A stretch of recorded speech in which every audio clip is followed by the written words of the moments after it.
I also realized wearing a white shirt in a lot of lights, probably not the best, but hey, what are you gonna do? That's what editing and color correction's for.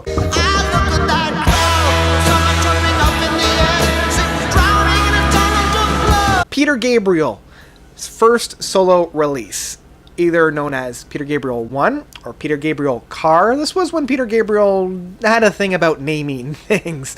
This is the one that came out right after his departure from Genesis. Up to that point, he was the singer, one of the major songwriters and creative influences from the progressive rock band known as Genesis. He departed the band because he wanted to explore his own artistic style, and this album definitely shows that, and it's part of the reason why I love this album so much. It doesn't really hunker itself down into one particular box. This is the album that allowed Peter to really stretch his legs and try a whole bunch of different musical stylings. It opens up with BORIBOUND, the Burgermeister, and this album couldn't have opened up any better. It opens up with such a blast. Like, the opening rhythm section of either that bass or that guitar work or whatever it is, it lays down such a groovy foundation of that boom, boom, boom, boom. Like, it's such a grooving track, and then when it finally opens up,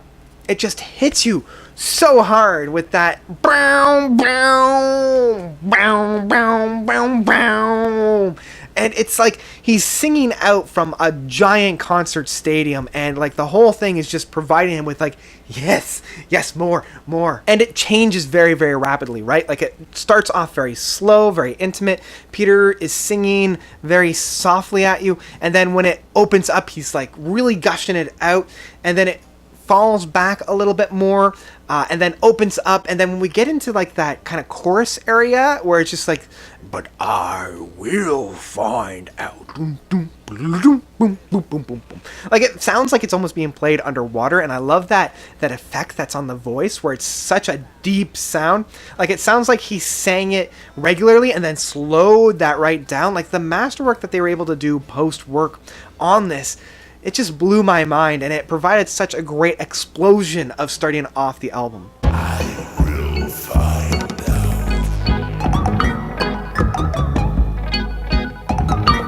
I will find out. So then we come into the Solsbury Hill, probably one of his most popular tracks, and it's deceivingly complicated when you actually listen to it. Like, when you listen to it the first couple of times, you're like, yeah, this is a fun bouncing track, it's simple, it's catchy. The more you really sit down and analyze it, the more complex it becomes, and I love that. The rhythm section is in a 4/3, and playing it in such a style is quite difficult, but they were able to really crack the code of how to play in that style. And I love how when we get into the verses and choruses in the second movement of the song, the vocal work like goes very quickly between the two ears and transfers very, very fast, providing such a very interesting vocal effect that you don't really notice upon the first few listens. And of course, I love how bouncy and how optimistic and how hopeful this song is, and it's one of the reasons why it's pretty much my favorite song outside of the Genesis discography. To keep in silence, I resigned. My friends would think I was a nut, turning water into wine.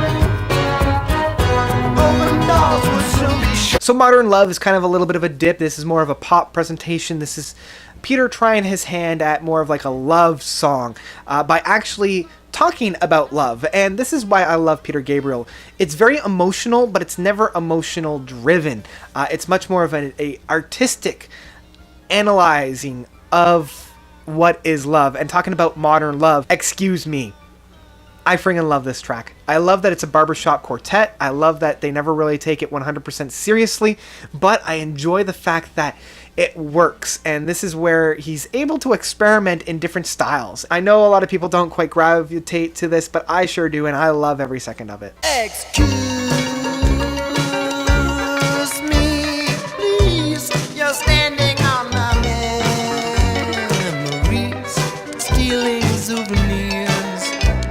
Again, I want to be alone. And I love the next song of the humdrum, and I love how they use that technique that was on the vocals of Salisbury Hill, where on the keyboards you have that really quick going back and forth between the ears, and it's so quick that it's almost like a Hammond organ in that sense. And then it moves into Slow Burn, and Slow Burn, again, is a little bit more of a rocking feel, but never being like 100% popular rock at that time. And it wasn't until like the end of this track where I didn't really see where this whole thing was going for, but that play out with, I believe it's Robert Fripp on the guitar, oh, it caps the song out perfectly, because as I'm listening to it, I'm like, okay, this is a fun track, but it does feel very similar to Modern Love. I'm wondering where the distinction is, but it's that play out. Talking about play outs and guitar work, let's talk about Waiting for the Big One. This is Peter's take on blues, especially like guitar blues, and Robert Fripp on the guitar. Damn, son, can that guy play. I believe it's Robert Fripp. Don't quote me on that. Fact check me, comment below to let me know where it is, but damn, that guitar work on this song. It's just so brilliant.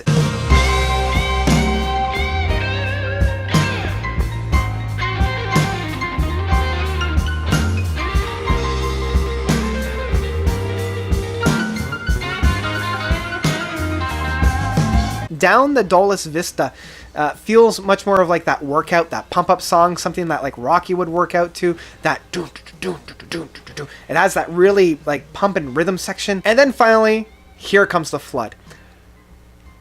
Damn, I love this song. It's so powerful. Like, it starts off so subtle and so intimate, and that's really where this song comes from. Like, it's such an intimate track, but it's so grandiose. Like, it's like this person just seeing this wave that there's no way he's going to be able to stop. And he's like, yep, here comes the flood. And the flood being the perfect allegory for so many different things, like the flood of emotions, the flood of conflict, the flood of like a disaster. And it's just like looking out and be like, this is coming and there's nothing I can do to stop it. And that lamenting, that Lord, here comes the flood.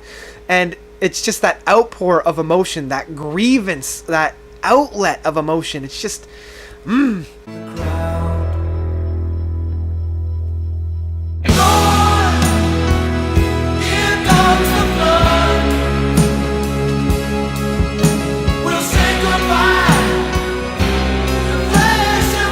overall, I love this album. I love how Peter is able to try out so many different styles and master each and every single one.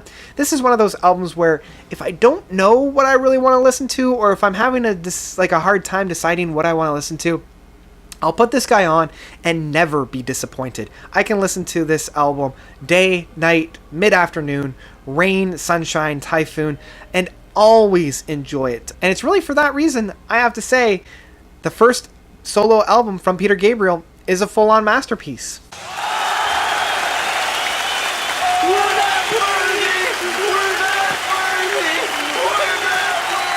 So that's about it from me. What did you guys think of his first album? Where do you think it lies in with his entire discography? Let me know of your own thoughts by commenting down below. Thank you guys so much for watching. You guys, as always, are the best. And until next time, notes out.